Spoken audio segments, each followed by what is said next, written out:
اور اس کے بعد دیکھیے اللہ نے سورۃ البقرہ کی آیت 272 میں ارشاد فرمایا لیس علیک ھداھم، لوگوں کو ہدایت دینا تم پر لازم نہیں ہے، لوگوں کو ہدایت دینا تم پر لازم نہیں۔ یہ ہمارے نبی علیہ الصلاۃ والتسلیم سے اللہ رب العزت نے خطاب فرمایا ہے۔ دراصل جب کوئی پورا دن میرے نبی علیہ السلام لوگوں کو اسلام کی دعوت دیتے اور جب کوئی اسلام کی دعوت قبول نہیں کرتا تو اس وقت حضور غمگین ہو جایا کرتے، پریشان ہو جاتے کہ کسی نے اسلام قبول نہیں کیا۔ تو اللہ رب العزت فرماتا ہے کہ کسی کو ہدایت دینا تم پر لازم نہیں ہے، ضروری نہیں ہے کہ ہر روز کوئی مسلمان بنے، بلکہ تمہاری ذمہ داری یہ ہے کہ تم نے ہمارا پیغام بندوں تک پہنچا دیا، اب تمہاری ذمہ داری ختم ہو گئی۔ اب اگر وہ قبول کرے گا تو اس کا بھلا اور نہیں قبول کرے گا تو اس کا نقصان۔ آپ پر کوئی ذمہ داری نہیں ہے کہ یہ مسلمان ہی بننا چاہیے، آپ کا کام ہے ہمارا پیغام بندوں تک پہنچا دینا۔ تو اے حبیب غمگین نہیں ہونا اگر کوئی مسلمان نہیں ہوتا، کلمہ نہیں پڑھتا تمہارا، کہ تمہاری ذمہ داری نہیں ہے کہ کوئی ہدایت پالے اور اس نے مسلمان ہی ہونا ہے۔ پھر آگے کیا فرمایا وَلَكِنَّ اللَّهَ يَهْدِي مَن يَشَاءُ، ہاں اللہ جسے چاہتا ہے ہدایت دے دیتا ہے۔ اب کوئی بندہ ہے اس کی قسمت میں ہدایت نہیں لکھی ہے، لیکن اگر اللہ چاہے کہ اس کو ہدایت کا راستہ مل جائے تو پھر وہ جو گمراہ ہے، جس کی قسمت میں گمراہی لکھی ہے، لیکن اگر اللہ نے چاہا تو اس کو بھی ہدایت مل سکتی ہے، اس کو بھی ہدایت کا راستہ مل جائے گا۔ پھر کہا وَمَا تُنْفِقُوا مِنْ خَيْرٍ فَلِأَنفُسِكُمْ، اور تم جو اچھی چیز خرچ کرو تو وہ تمہارے لیے ہی فائدے مند ہے۔ اب پھر یہاں پر واپس خرچ کرنے کا حکم آ گیا۔ تو آپ دیکھیے کہ اللہ تبارک و تعالی بندوں کو ترغیب دلا رہا ہے کہ میرے بندوں زیادہ سے زیادہ اپنا مال صدقہ و خیرات کیا کرو۔ بلکہ میں آپ کو بتا دوں شروع دور کے اسلام کے اندر یہ قانون تھا، اگر آپ نے 100 روپے کمائے اور اگر آپ کی ضرورت 50 روپے میں پوری ہو جاتی ہے تو شروع دور کے اسلام میں یہ قانون تھا، اب وہ بچے ہوئے 50 روپے آپ بچا کر کے نہیں رکھیں گے، بلکہ رات میں سونے سے پہلے وہ 50 روپے تمہیں صدقہ کرنا پڑے گا۔ بچا کر کے رکھ نہیں سکتے تھے، جتنی تمہاری ضرورت ہے اتنے پیسے رکھ لو اپنے پاس اور باقی کا صدقہ کر دو، سونے سے پہلے یہ قانون تھا، لیکن بعد میں اللہ نے اس کو ختم کر دیا۔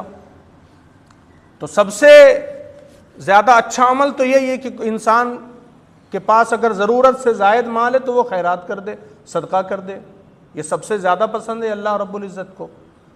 اور دوسرے نمبر پر اگر وہ صدقہ نہیں کرنا چاہتا، خیرات نہیں کرنا چاہتا اپنا مال، تو دوسرا سب سے اچھا راستہ یہ ہے کہ پھر وہ مسلمانوں کو قرض حسنہ دے دے، اپنے مال کو، اپنے پیسے لوگوں کو قرض کے طور پر دے دے، یہ سب سے اچھا طریقہ ہے۔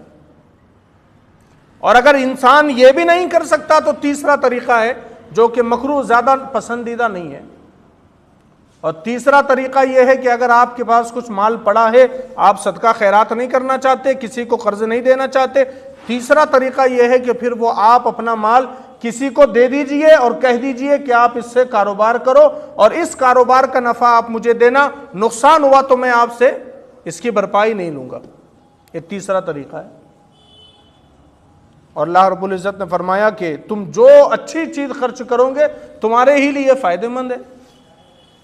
پھر آگے فرمایا وَمَا تُنْفِقُونَ إِلَّا ابْتِغَاءَ وَجْهِ اللَّهِ، اور تم اللہ کی خوشنودی چاہنے کے لیے ہی خرچ کرو۔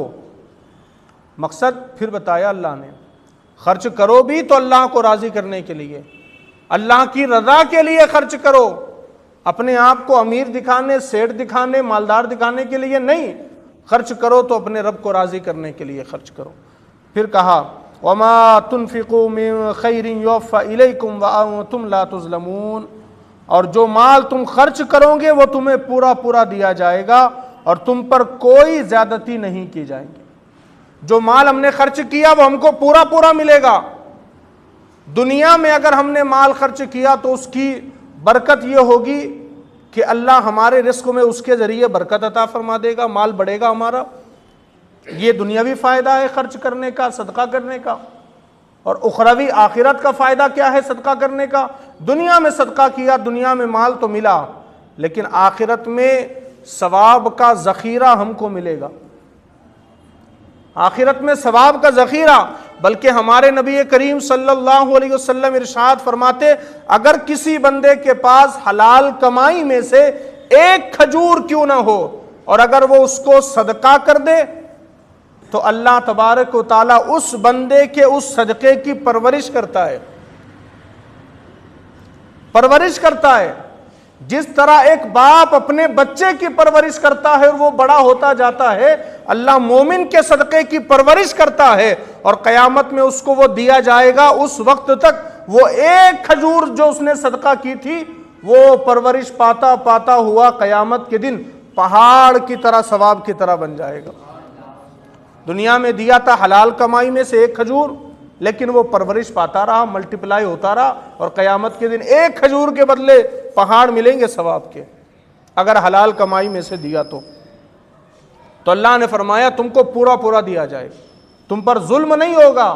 ایسا نہیں ہے کہ تم نے 50,000 روپے دیے تھے تو تم کو 20,000 کا ثواب مل رہا ہے، 30 کا نہیں ملا، ایسا نہیں ہوگا۔ جتنا تم نے خرچ کیا پورا ثواب ملے گا، اور ظلم نہیں ہوگا۔ اگر نیکی کی ہوگی تو پورا بدلہ ملے گا، گناہ کیا ہوگا تو پورا عذاب ملے گا، کوئی اس کے اندر کمی و بیشی نہیں ہوگی۔